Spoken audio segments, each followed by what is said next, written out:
Thank you again for joining today's webinar on covering college budgets. My name is Naomi Harris, and I am one of the EWA's content managers. Before we begin, I'd like to go over some quick housekeeping items. If you have a question for our speakers, feel free to put them in the Q&A box. You'll find that located at the bottom of the Zoom screen. Include your name and affiliation when you ask your question. Today's webinar is going to be just a little different. We'll start off with Brendan, our first speaker, before turning to Ben, who will kind of walk us through his reporting with some examples. We'll then move to a Q&A. At the end of the webinar, I'll also send out an evaluation survey, so please take a moment to fill it out as feedback helps our programming. So let me begin. Brendan Cantwell is a professor in the Higher Adult and Lifelong Education program at Michigan State. His research interest is the political economy of higher education and addresses topics like organization and governance, policy, and academic labor. We also have Ben Unglesby, a senior reporter at Higher Ed Dive. Prior to joining, he covered finance, sourcing, and other topics for Supply Chain Dive, Retail Dive, Capital Forum, and the St. Louis Business Journal. So I'm going to turn it to Brendan to start us off. Hello, good afternoon. Thanks very much for welcoming us, Naomi, and for introducing us. I'm very happy to have the chance to hang out with you all for a little while this afternoon. So I'm a higher education researcher. I'm interested in understanding the political economy of higher education, the sort of political and economic dynamics that shape what colleges and universities do and why they do it. And as I was thinking about what to share in this session, it occurred to me that it might be useful to start with just a little bit of working through the differences between different institutions and institution types in higher education and where the higher education sector stands overall right now. It's pretty common, maybe even a little bit cliche in higher education, in analysis about higher education, reporting and research about higher education to say, oh my goodness, the sector's undergoing enormous pressure, lots of change. And sometimes we can overstate that, but I do think that this is a moment of pretty profound change for higher education. And the sector is thinking a lot about where it's going in the future and what the financial ramifications of the pressures that they're facing are. And so those pressures include,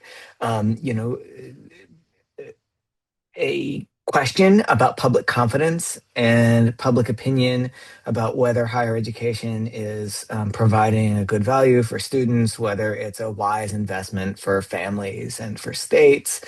And that is, of course, a fairly widespread concern, especially affordability, but it's also, like everything else in the country right now, pretty polarized. So that conservative people and Republicans tend to have less confidence and greater concerns about higher education than do people who identify as Democrats.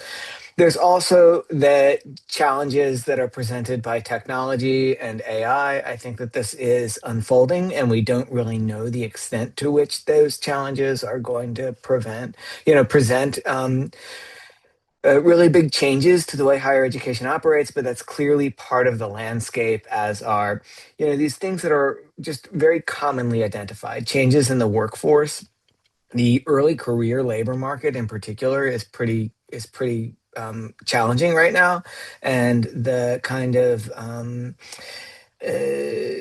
emphasis on developing career-ready students is something that universities are certainly thinking about, in conjunction with these technological changes. And I already mentioned the political pressures that come from public confidence, but there's also direct pressure, obviously, coming from state and federal governments. It matters a lot what state you're in.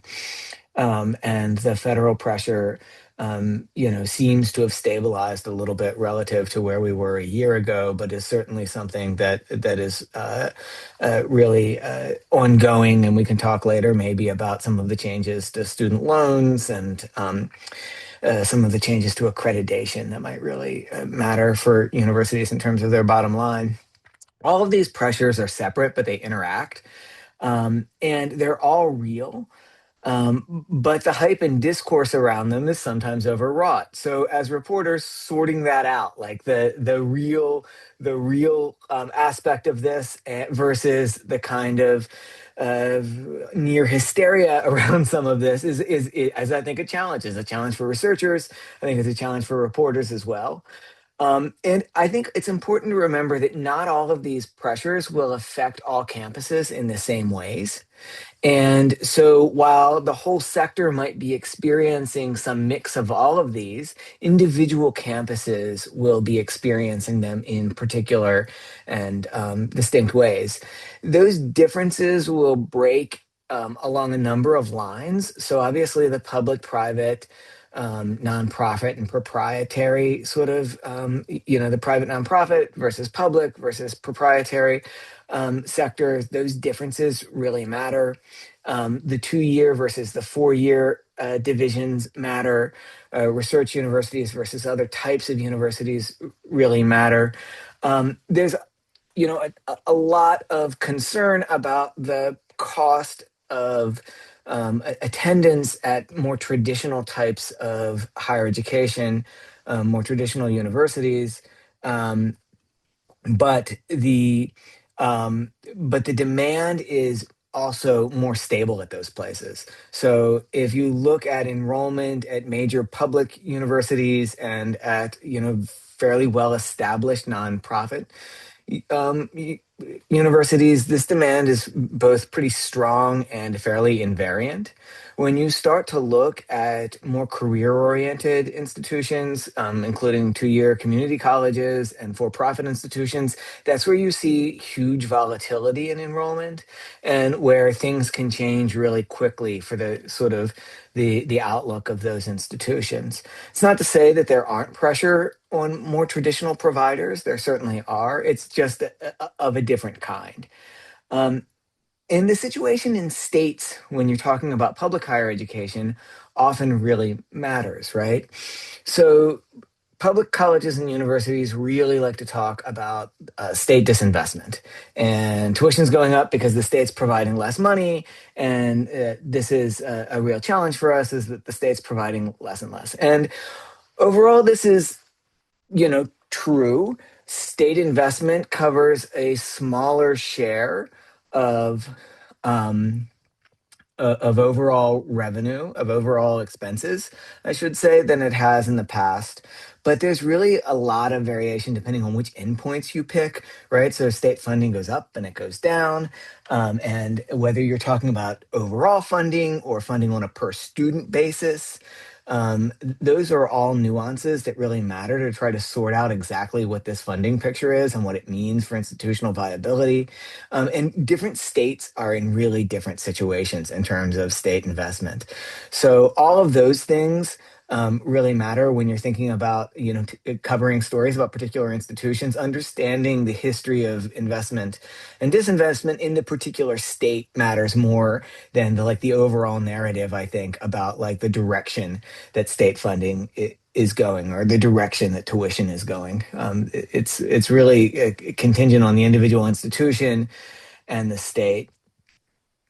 I started to think a little bit about the factors that shape the financial health of a campus, and just sort of categories to think about when you're trying to make sense of what's going on at this place or what's happening in this state system or at this particular university. And obviously, I think the categories are pretty obvious. One of them is clearly revenue. So, how much revenue is this campus taking in, and where is it coming from? Is it coming from the state? Is it coming from tuition? How much of a role does research funding play at this institution? How much does this institution rely on endowments and gifts? Um, and so those kinds of things are important to look at. In some universities, if you're covering the University of Michigan, for example, like the healthcare system, the hospital system is a huge a player in both its revenue and its cost picture. And so if you're reporting on the health of the University of Michigan, which, when COVID-19 initially led to the closure, Michigan was one of these places that put out estimates of what they thought their financial loss was going to be. And I think that they said they were going to be hit by like $1 billion loss by COVID. And the part of what that was like them thinking about not doing ordinary healthcare provision because maybe your doctor wouldn't be seeing patients in person and things like that. So it wasn't just about the education, it was also the hospital system. So in some cases, it gets really complicated to sort out this revenue picture and where it's coming from. I also just want to point out, and I know you all know this, but it's always worth reminding you that tuition for most institutions is the greatest source of income, even for many, many public institutions. And to understand tuition income, it's like the number of students times the average tuition that students are paying, so including the discount rates, and not just the sticker price tuition by and so just thinking a little bit about like, oh, maybe they're raising tuition, but they're actually not generating any more revenue. That's a real possibility in many cases. On the cost side, a rule of thumb are that wages and benefits are typically around two-thirds or 70% of costs at a university. This varies again quite a lot, but salary and benefits, labor is really the biggest expense. And then you have to start to think about the physical plant and deferred maintenance, student support, research related expenses, compliance, and athletics. I think institutions that are already strained financially, that are trying to keep up with athletic programs in this new environment, are places to watch. Where they may have to come up with a bunch of money to field a football or basketball team that could lead to a kind of bigger cross subsidy to athletics than we've seen in the past. It might also prompt institutions to think a little bit about where that money is going to come from, and it might mean that they defer more maintenance and what does that mean for the overall, for the long-term picture, the fiscal plan, and so on. So all of these things interact. um, and so thinking about the revenues and the costs, it's not just like how much are you getting and how much are you spending, but where are you getting your income from, and what is that outlook? What is the outlook for those various sources, and where are you spending your money, and how is that going to change in the near future? And what is shifting money around from one expense category to another mean for the viability of the full array of your operations? Um, just a few other things, trends that I'm paying attention to that I think would be important when covering individual campuses or states or whatever, state systems and so on. Obviously, enrollment is the number of students going up or down, but I also think a kind of underattended to enrollment statistic is yield. So, of the students that an institution is admitting, what share of them are showing up? Institutions that have both low admission rate, high admission rates, so are admitting most of the students who apply, and low yield rates, meaning a small share of those students are actually attending, that could be pointing to a challenge for them.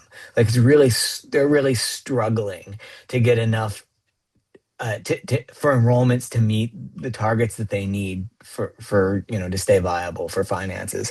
So really looking at the interaction of enrollment and yield, paying attention to discount rates, particularly at nonprofit privates, is an important thing. And also then again, when you're looking at that ratio of enrollment, admit rate, and yield, to put it in context, right? If you're a major public research university that's using the Common App, you may have like huge application numbers. You may have fairly modest yield, but you're still enrollment healthy. Like your enrollment's either going up or staying the same, and that's probably okay. But if you're a smaller institution with a smaller enrollment, and you notice that like the share of students who are applying is going up, and the yield is either going down, and that this institution can't afford even really modest fluctuations in its enrollment, and that could be like a red flag. Um, Again, pay attention to net tuition revenue more than published fees, and how that interacts with these other things I've talked about. Obviously, I think a big story that has kind of been underreported maybe in the past several years is that tuition has been flat when adjusting for inflation at most institutions, and state funding has been actually pretty good, right, at public sector. So states have reinvested, tuition has remained pretty flat, and the narrative of college always getting less and less affordable hasn't really fit the fact pattern. Maybe over like the last since COVID, basically. On the other hand, state funding might be hitting a hitch as states need to shift more money into healthcare costs as the economy lags.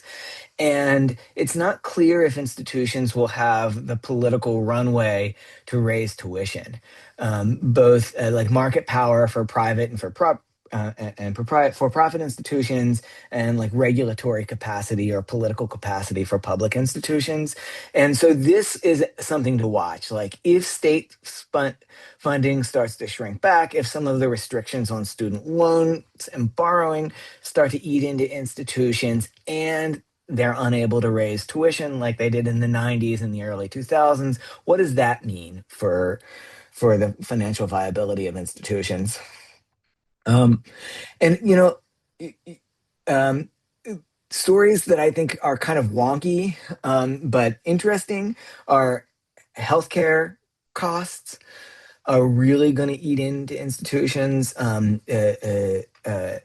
know insurance. The what it costs to provide healthcare insurance is just a big challenge, and so institutions may try to hire more adjunct faculty who they're not offering healthcare benefits and other staff. So looking at the kind of composite, the number of faculty and staff and their composition to see if institutions are trying to avoid having on top of salary costs, the healthcare costs, and what that means for the kind of education that's being offered and the sort of mission, the way the institution's delivering the mission, are things that I'm thinking about.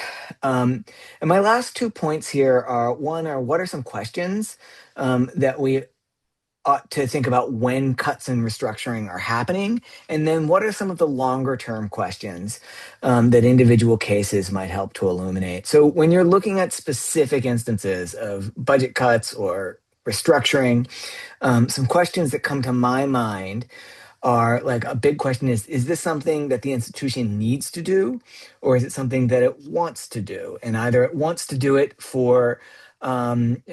because the administration has a vision for remaking the institution to be more competitive in the future, or there's a political pretext for doing these cuts. Thinking about eliminating some degree programs or even departments, some faculty layoffs. This may be things that are financially helpful but not financially mandatory, and there are other reasons behind them. And so who's initiating and framing the process? So who's telling us, like, making these decisions and telling us why they're being made, and what interest do they have, what's sort of going on behind the scenes? How are decisions made? Are they following the established shared governance practices that have been kind of normative since at least the mid 20th century? Or are there kind of abrupt breaks from those processes? And what does that mean? Who's involved, and what are the role of faculty and shared governance in making these decisions? How are faculty involved? Which faculty involved? Are faculty saying that they don't feel involved? I mean, faculty, when cuts are happening, faculty never feel happy, and they're always going to say that this is happening in a legitimate way. And it'll be kind of your job to sort through that feeling and the reality. And it may be that this is actually a really a precedent breaking approach. But just because faculty feel that it's precedent breaking doesn't always mean that it is. And I know I feel kind of I'm saying that as a faculty member, but it's true, right? Nobody likes it when their jobs are on the line and they have feelings about it. Um, last thing, some longer term questions to think about. Can and should campuses proactively adapt to transform based on an incomplete view of the future? So we know things are changing, but we don't know exactly what's going to be needed or expected of universities in the future. Um, and so should we be taking, there's lots of books from like retired presidents who are like, we need to be able to think long term and the faculty get in the way and shared governance gets in the way of being able to strategically think long term. But so like maybe that's true, but how wise is that when you have uncertain information versus should changes happen responding to sort of emerging challenges so that the long-term transformation occurs in a more evolutionary way and not one that's like laid out in a grand vision. The sort of tensions between those approaches I think are interesting to explore and what they mean for the future of higher ed and financial viability. And then how do you balance these professional traditions of shared governance and the role of the faculty with concerns about academic freedom and what that means for not only higher education, but for democracy and and a free society? So how do you balance that with these really with these other real or perceived need to respond to political and financial challenges. And I want to point out that the political and financial challenges should be seen, in my view at least, as pretty tightly interlocked. Um, and can higher education remain independent and a source of sort of democratic accountability and independence in our society and also be responsive and adaptive? And these are the sorts of questions that I think for longer term reporting or angles when you're thinking about individual cases that can be quite interesting to tease out and to help frame or think about the cases that you're reporting on. Um, so that's what I've got. Great. Thank you so much, Brendan, for setting the stage, providing an overview of college budgets, factors reporters should be looking into, and also the questions that they should be asking when it comes to examining the financial health of colleges and universities. We're going to turn now to Ben, who will share his screen and dive into some of his reporting. Hey everyone. Thanks for having me and thanks for listening in. And thank you, Brendan. That was all really interesting. I mean, so much context. And there's so much going on right now, and that was a pretty amazing rundown of the context. A lot is happening within. Just give you a little idea of my background and how we approach stories at my publication. So for the majority of my career, I've been a business reporter. A lot of that is covering retail, also supply chains. My first full-time reporter job was as a local reporter covering the University of Kansas. So it was a local higher ed job. For the past few years, I've been at Higher Ed Dive, which has a national focus. So I've worked on sort of both ends. When I was a local reporter, I used to read like Inside Higher Ed and Chronicle, and kind of like localize those stories. Now, a lot of times I find myself doing the opposite, where we pick up a lot of local stories and connect them to a national audience. Our core readers are our core audience is sort of college leadership. The decision makers at colleges, or the at least the executives at colleges, but because they have to think about all these different issues and all these different stakeholders, I'm able to connect the dots. And throughout my career, whether I'm covering a retail chain or whatever, I see part of my job is trying to connect what's happening on the front line to what's how leaders think about things and what's happening in the back office. Because a lot of time, I mean, I just know as an employee, a lot of times the people at the top don't really fully understand or have all the information about what's going on, even within their own organization. So that's kind of philosophy I developed at retail. I probably brought it into my higher ed reporting. At higher ed dive, I'm kind of the finance reporter. And again, a lot of that comes from my background. I covered a lot of distressed retail and finance and mergers and stuff like that. I've brought that to higher ed, but it's a very different world, and frankly, to me, a much more interesting one. Again, because it does connect to all these different social and political issues. Um, so I'm going to kind of reverse engineer some of the stories I did. We have a lot of different story formats. We have a daily newsletter that we have to fill, and a lot of those a lot of that consists of a lot of daily stories. Our daily story format we call the brief. It has like three bullet points and then what we call the insight, which is more analysis and context of what's happening. But then we have a lot of longer formats up to what we call the deep dive, which can run 15 to 2,500 words. Um, and a lot of times the daily briefs are quick. Like I do mine in 60 to 90 minutes a lot of times. I wish I had more time, but doing our daily briefs quick also gives me time to do more in-depth stories. So sometimes the faster I can do those, the more I get to do, or the more time I have to work on more in-depth stories. So I'm going to share my screen. I'm going to look at some sort of fairly representative stories that I've worked on. Um, all right. So a few of the stories relate back to the University of Nebraska, this saga that they had over program cuts last year. And I mean, it's still a saga. It's still unfolding.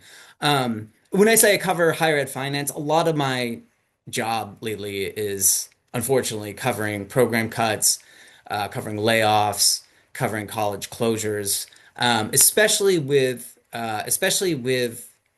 workforce cuts. This is almost sort of a daily story. And as Brendan said, every institution is different. They go about it differently.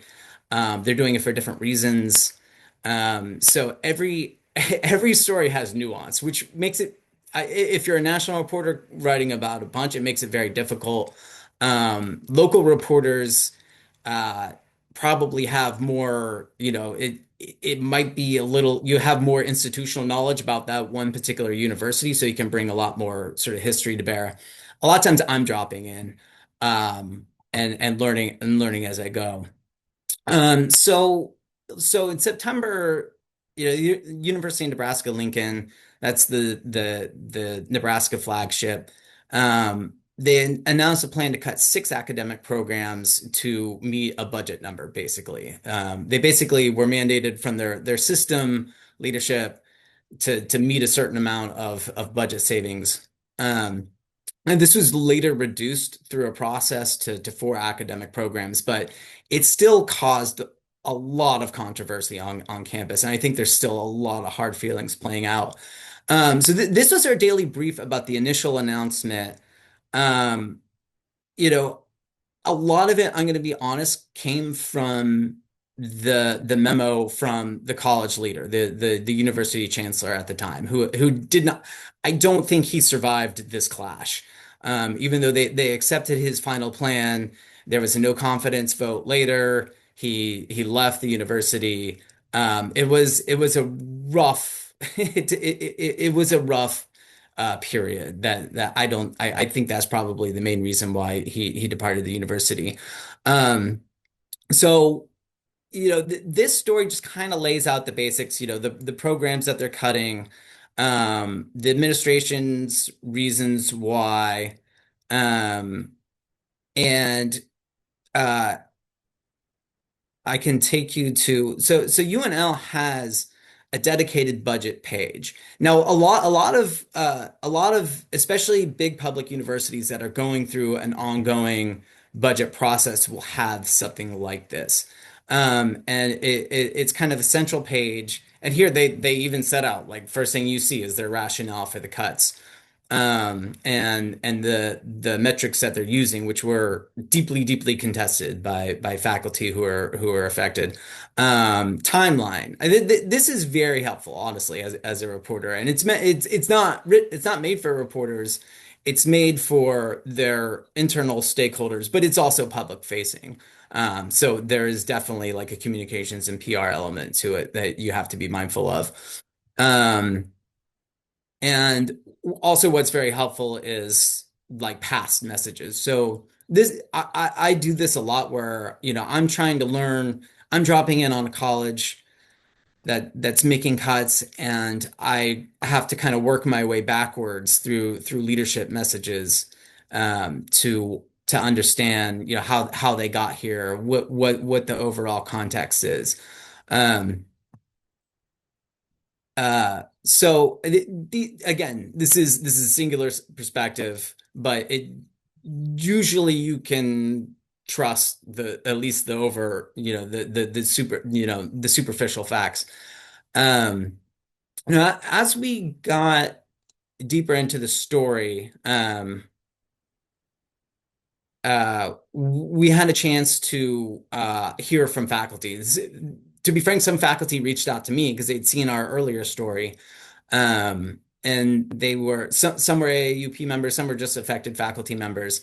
And they connected me to other faculty and send me resources and stuff like that. That was a huge help. So the next time that there was news, I could bring, much more, context and faculty perspective, alongside the administration's perspective. Um, the next story we did, went deeper into some of the issues that faculty saw with the metrics that were being used. For example, a big one was that, the way that they were evaluating whether they would keep programs or not. Some of it had bad information attached because there was like an outside analytics firm that measured like program productivity, including research and, research output and stuff like that. Well, a lot of that information was wrong. Uh, as told to me by the faculty affected, because they did their own studies.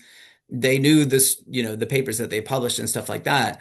Um, but so here, we're able to take a deeper look. Um, Sorry, I'm just messing around a little bit here. Now these are more general, but a lot of these stories we go to outside information to kind of again like look at the financial history. So here, this is public universities usually have a page dedicated to their budget and financial statements. So you can see their annual budgets, their financial statements. I would say most private universities, their audited financial statements are also public. There's a federal clearinghouse page where you can search for them, and if they're not there, ProPublica has a wonderful data program, and they have all the nonprofit tax forms and audited financial statements of nonprofits, and most colleges are there, and you can just Google, the college you're looking for and financial statements, and ProPublica will be one of the first things that pops up. Um, so I whenever I'm doing a financial story, I will look at their financial statements and I will look at their enrollment data. So, here, for example, this is University of Nebraska's. Um, this is the income statement if you're unfamiliar. But here's where you can see all of their revenue, and it's broken down. So you can see changes in things like their tuition revenue, and you can see it, rise and fall from year to year. Like it goes up in 2024, it comes down in 2025. If you're writing about an institution with enrollment challenges, you're usually going to see it show up in their tuition and fee revenue. Um, but you can also look at their federal grant contract revenue, what they booked for the year. And that will become probably more meaningful in the next round of financial statements that come out as we see the effects of, federal changes in research sponsorship. Um, and Total revenues. You can look at their expenses and how they've changed. And a lot of what we've heard from colleges in the past when they are making cuts, or even those that have closed, one of the big factors that they cite is inflation. And you can see inflation happening in their income statement. You can see their total operating expenses rising. You can see their compensation and benefits rising. Um, one quick note, operating loss. Most public universities are going to have an operating loss because they don't the state appropriations and federal funding don't get booked in their operating revenues. All the same, I still look at that number partly out of habit because operating income was always sort of my preferred metric when looking at companies because I thought it said a lot about their underlying financial health. Even with a public university that's not necessarily going to have an overall loss, uh, I look for changes in operating loss. So if it's getting bigger, like it is at UNL, that tells you something. Um, and in general, I look at change. That to me is almost more meaningful than dollar figures, is the change from year to year. The old, my old, percent growth formula from algebra, I use, every single day, usually multiple times per day. So if you see metrics like their tuition fee revenue changing or their operating revenue changing or their expenses changing, that's all sort of meaningful data. And then um, you can look at their investments, their endowments, I mean, just a wealth of research or just a wealth of information here. And so that's this story was more of an in-depth second day story.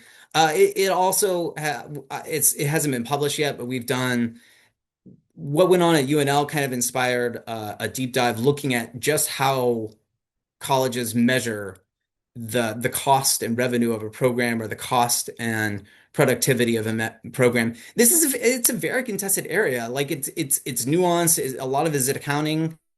There's a lot of choices, subjective choices that you make and how you measure something that can have a dramatic impact on outcomes. And if you're not doing a good job of measuring, it's going to show up in your decision making. And how much information that administration shares with their faculty and other people affected matters a lot. Another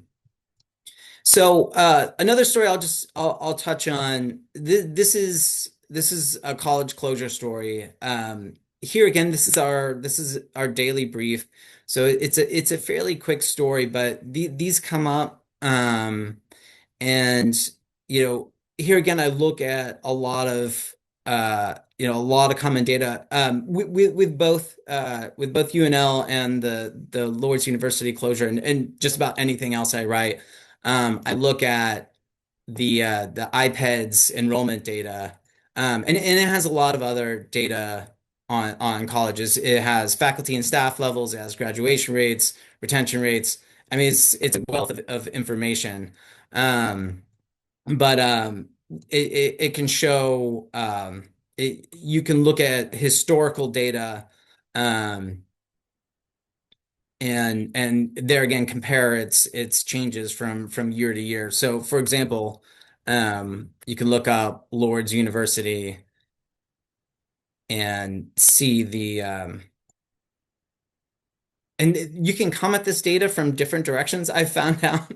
I don't know how I found this initially. I just like bookmarked it. I don't know that I could ever find it a second time. I think one of my editors finds it from a different way. Every now and then they vary just a tiny bit, and neither of us knows why. But this is the one I've stuck with. But so you can like look at data by year. Whoops. Um, and then you can look at fall enrollment, 12-month enrollment, graduations, completion. So tons of data. If anything ever happens to it, it's going to be a problem for all kinds of researchers and reporters. But and then I also look, of course, at the financial. I look at the financial statements. Now, the they have the same basic format as Lord's is a private university. It's a private Catholic university, much smaller than UNL, obviously. The financial statements are laid out in a fairly similar way, but you will notice differences. Um, like a private university usually does not have an operating loss, the way that a public university. So you can have a huge, healthy public university operating loss, not a problem because they get state appropriations. If a private college is continually running a loss, or here changes, it'll show up as changes in net assets, but if you see the parentheses, if you see that it's a negative number, that's a problem over the long run, because they are so tuition dependent. But here, with Lords, for example, you can see interesting things about the story of the college. Like in their closure announcement, they mentioned um, the there's a religious order that was helping to finance them.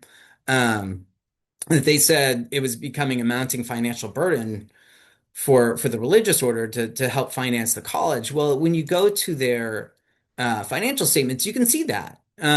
Here's just cash that the religious order gives to the college every year. That's $7.3 million. That's a lot of money.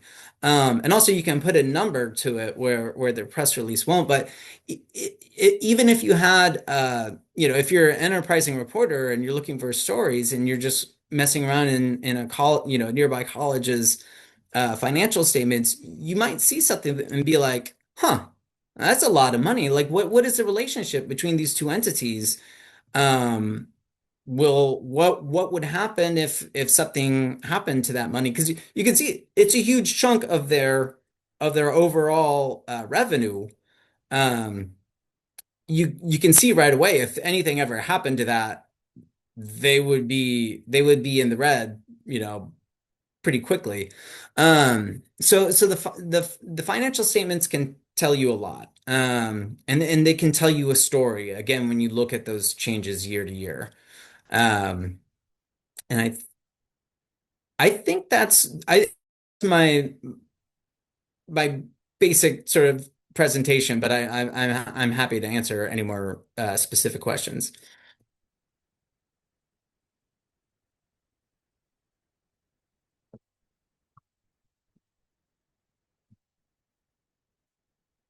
Oh, no, sorry, let me just figure out how to uh,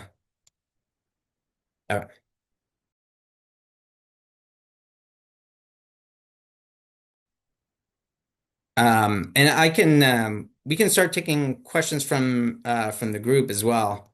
Um,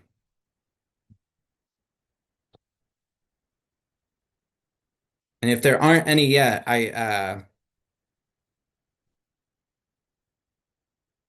So I have you a can, question for you, Ben. yeah. I found your observation about the religious order sort of floating a financial lifeline to Lords pretty interesting. And um, as so my question is like, as someone who's not a reporter, how do you go about figuring out what that means? Like, how common is it for denominational colleges to have a financial relationship with the affiliated order? How do you know whether that subsidy is a high subsidy, a low subsidy? It's not a question even as like a higher ed researcher. I don't actually have a clear sense of that. So as a reporter, how would you approach that and try to figure that out? Yeah, no, that's a really good question. And it matters depending on sort of your coverage area, because I'm not, I have seen that kind of thing, but only from doing daily stories, right? Um, and especially like distress stories. So, um, I mean, for reporters on the ground, you just kind of have to start with I mean, it would be something like that would be a true enterprise story where you start with a question and you set about trying to answer it. I mean, I think generally it's not. it's not unheard of. That seems like a fairly big subsidy, but also I think a lot of colleges were especially in the US, were found. You probably know better than I do, Brendan. A lot of colleges were founded by churches and religious organizations and ministries and stuff like that. A lot of them have maintained that relationship, and you've seen over time. I also looking back through the history of closed colleges because we started a column last year about closed colleges, and part of that is looking back at their history. And you've seen colleges struggling in the past, and the religious organizations that are affiliated with step in to try to help. But some of those organizations can be suffering their own distress as well. We do have a couple audience questions too. Sorry, bear with me just a second as I take a look. Um, one person asked, could you walk us through how to get to the college iPads data on the NCS website? Naomi, would it make sense just to send a link out to Sure. people for? You can, if you don't mind, Ben, sending a link. And then also for just a quick second, if you could share your screen and show the data one more time. And Yeah. as you're doing that, a question that you both could answer, Brendan and Ben, if you don't mind. How do you find enrollment for current or previous year? It looks like iPads is currently only up to 2023. Yeah, no, iPads goes up to 20. I think the 2024 data are now available, the provisional data. But yes, it does not go absolutely current because this is information that is reported by the institutions to the federal government. And obviously, they're reporting retrospectively. And then there's a time lag between the time when they submit those surveys and the federal government gets those data up. Um, one one possible source, and often a source for larger institutions and public institutions, is their institutional research office. It's sometimes called an institutional effectiveness office or an office of evaluation and research and effectiveness, different things at different institutions, but they often have a website with dashboards that will provide like current semester counts for things like enrollment and degree awards and things like that. You won't get the financial like real-time finance data from IR offices, but that's a potential source for many, but not all colleges. And of course, you can FOIA that stuff for publics. You know this. You can't do that for privates as easily. But I think the IR offices, the institutional research offices, are a good source for like really up to date information, whereas the iPads are, there's a year or two lag. Thanks for answering, Brendan. There's another question specifically for Ben about enrollment losses, specifically at public colleges. How do you think about enrollment and the role of state appropriations when looking at these institutions' financial health over time? Both Brendan and Ben, you can answer, even though it was addressed to Ben. Um, Sorry, was just looking over the question again. So it really depends on the state because there are states, like we just saw this in Oregon, where state appropriations are based directly on enrollment. So there's a formula that will determine how much money you get from the state based on, how many students you have or similar or some sort of enrollment metric. Um, And again, I look at changes in tuition because if you're also losing enrollment at the same time you're losing state appropriations, that can be really painful. But also it can go the other way as well. Your enrollment can be growing, which means your expenses are growing, and your expenses might be growing with your enrollment at a faster rate than your tuition, and state appropriations aren't necessarily keeping up. So that can be its own problem. But Brendan, I'm curious what your thoughts are there as well. Um, y- for uh, maybe rephrase the question for me so I know exactly what I'm responding to. I just want to make sure I understand the conversation. Sorry. Naomi, I lost that question That's okay. in the Q&A I just box. grabbed it again in the answer. So it was a question about state appropriations. How do you think Yeah. about enrollment and the role of state appropriations when looking at public colleges, and their financial health, especially in relation All right. to So I think, enrollment loss? yeah, this is interesting stuff. So sometimes state appropriations per student can look like it's going up at an institution, like they're getting more money from the state on a per student basis. When and that can happen when enrollment is declining, and when state appropriations are flat or increasing slightly, right? And so in those cases, what you have is state appropriations is able to sort of cover up or float enrollment losses, and so the state is actually ends up paying more per student, right? In those cases, I'm thinking of like in Michigan, for example. Central Michigan University is a public regional four-year university in Mount Pleasant, Michigan, and it suffered pretty severe enrollment declines over the last 10 or 15 years. But if you look at some of the state metrics on how much state money is going to that institution, it looks like it's increasing on a per student basis. And that's because the denominator number of students is going down. And um, that's a situation where you can see how the university is buffered from some of the financial pressure that a private university would not be by that state appropriation. But you then also have to think about its overall financial health in terms of its like fixed and variable costs. If total revenue is declining, um, then the fixed cost of maintaining the physical plant and things like that can really start to eat into the institution's financial viability. And there they did things like shutter some buildings, right? They like closed some dorms, and so they had like these vacant buildings on campus. And so this relationship between enrollment and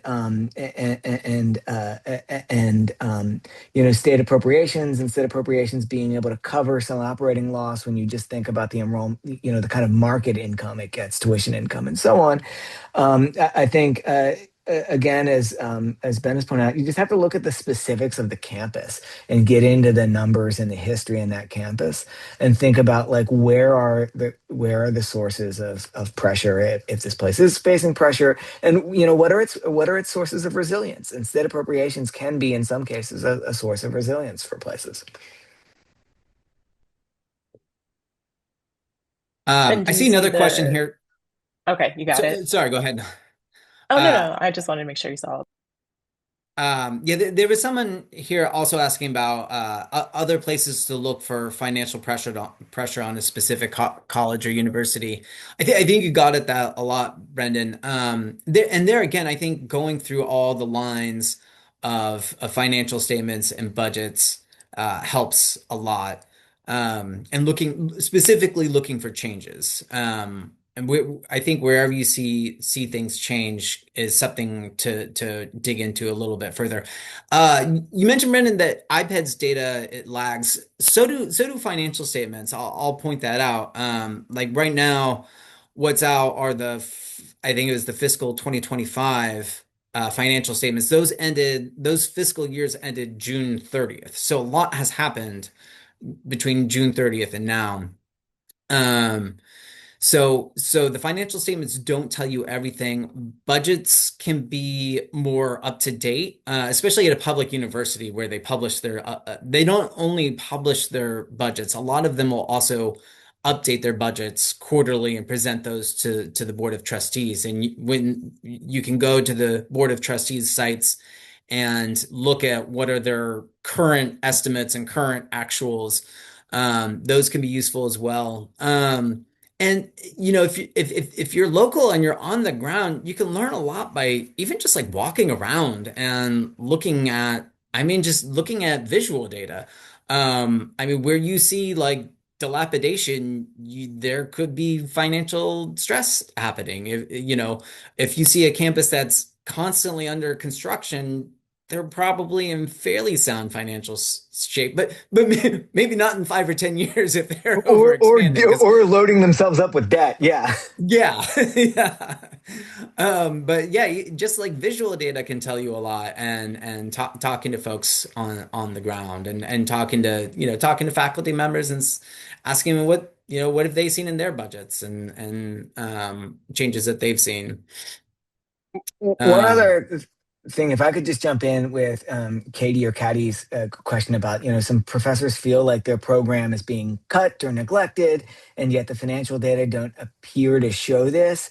So, like, what's going on? It may be that this is just like people are disgruntled, and this is like how they're expressing it, and they're disgruntled for other reasons.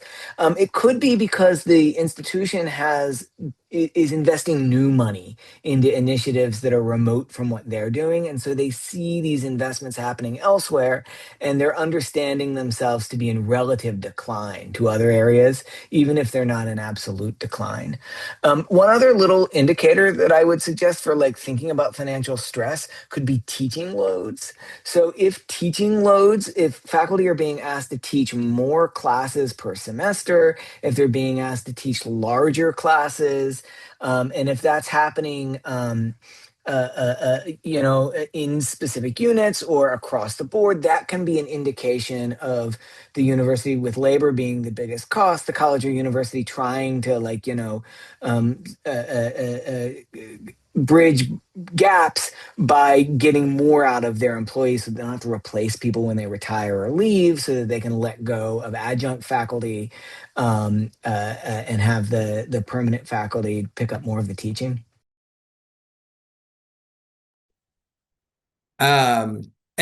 and I'll also just note this is all very hard. I was at a conference it was an accreditors conference a couple years ago, and then they were talking about deep distress, which in some ways can be a little more obvious, but even they struggle. They are the accreditor, they are the quality control body, and they were struggling to be able to see the red flags and all the signs before there were before financial distress became sort of an financial emergency. So a lot of this can be a lot of times I don't know that the college presidents fully understand their finances, especially at some of the smaller privates.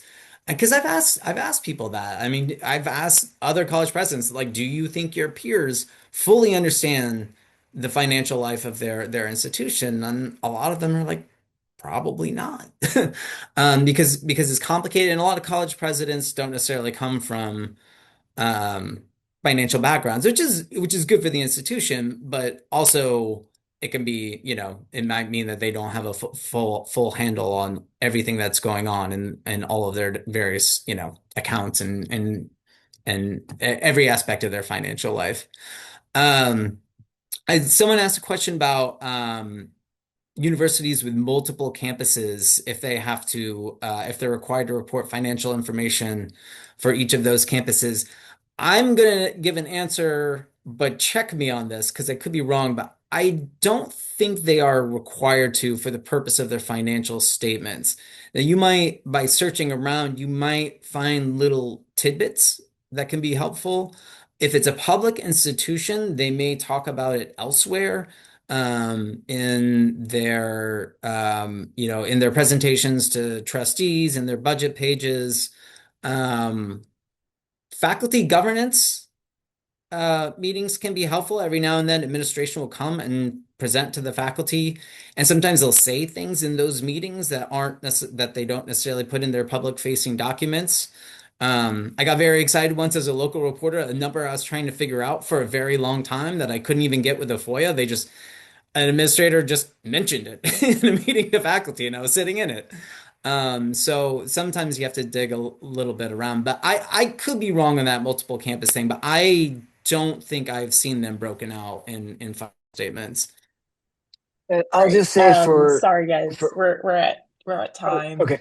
Just wanted to say a quick thank you to you both for today's webinar. Sent out a quick survey link for those who are still on the call. Feel free to fill it out.